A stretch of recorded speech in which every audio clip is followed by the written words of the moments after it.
I carry something. They were carrying that, the fireman that was killed.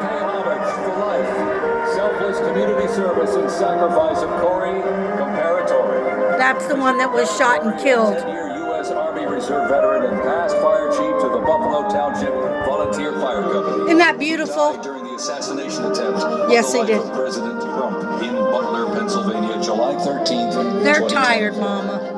Their formation consists of Pennsylvania State They're Police, doing good, though, with the local teddy police, bears. County sheriffs, emergency services unit, EMS, 911 radio dispatch. He's going to be signing some Lake and Riley women that were killed They are also paying tribute by illegal immigrants since they've been here. So he's going to be signing a lot right now.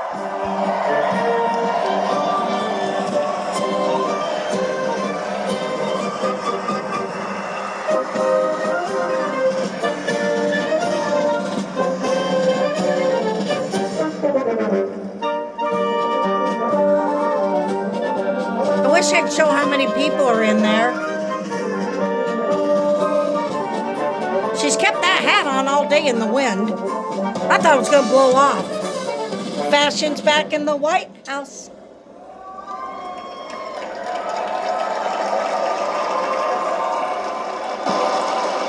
Ladies and gentlemen, at this very special event, let us now take a moment of silence in honor of Corey Comparatori. Oh.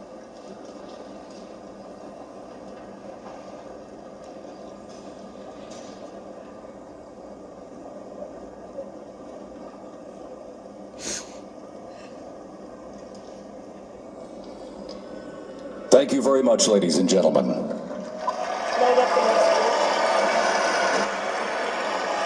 He was there at President Trump's rally in Butler. Thank you for remembering him.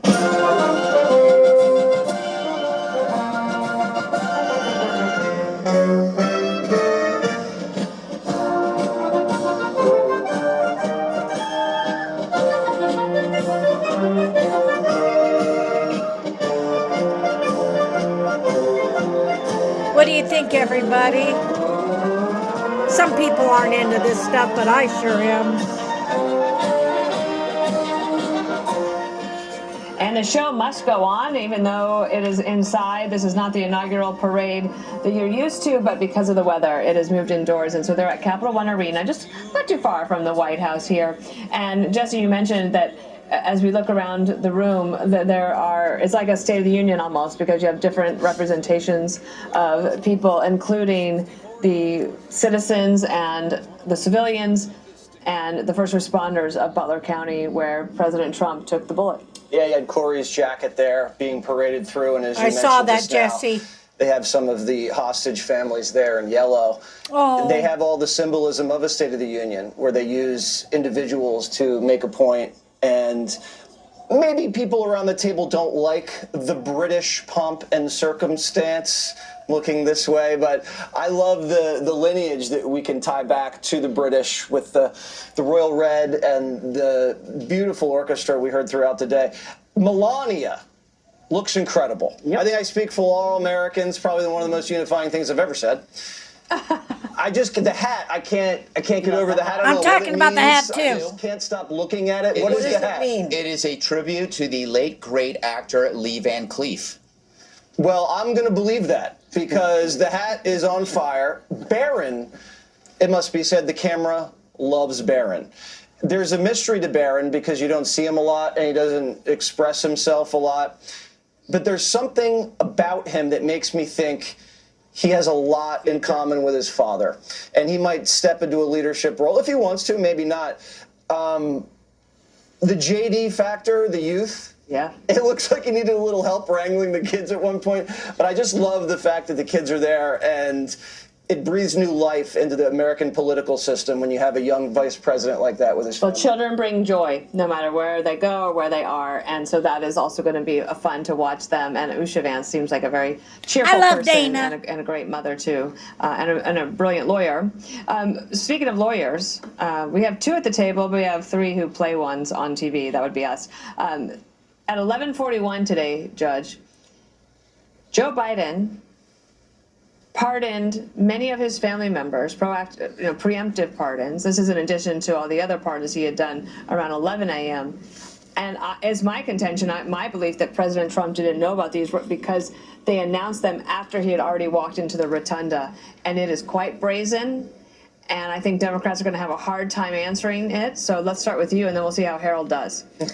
Well, it's very interesting, and to me it was stunning, although there's certainly been rumors about this, that Joe Biden decides that he's going to pardon pretty much all of his family, the members, Harold, of the Biden crime syndicate, his brother Joe and his son, and I think some in-laws, Mark Milley, Anthony Fauci, preemptive pardon, meaning they aren't charged with anything, but we're going to tie the hands of the next attorney general to make sure that she, does not indict anyone. That's Judge I think Janine. what's so stunning is that the justification for this, Dana, where the statement from the Biden White House was, these people do not deserve to be targets of unjustified and politically motivated prosecutions. Talk about the pot calling the kettle black. I'd say. The only people who have been victims of unjustified and politically motivated prosecutions are the Republicans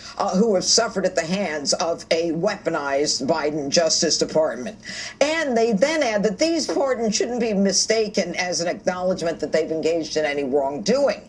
And yet the same Biden administration is objecting to any pardoning of the J6 hostages by saying that, well, if Trump gives them a pardon, it's got to be an admission of guilt. I mean, it's typical hypocrisy that and I'm sure most of America will be happy to get rid of going forward because we don't have to deal with that hypocrisy anymore. But the shame of this is that it is a recognition that that there is and was a possibility of, based on James Comer alone, there was enough evidence to indict based upon what he uncovered, but James Comer didn't have access to Merrick Garland's Department of Justice. So the evidence is there. They knew it. They have to stop it from the next Attorney General. Harold, how will Democrats defend this, or they hope it just goes Wonderful. away? Well, I don't think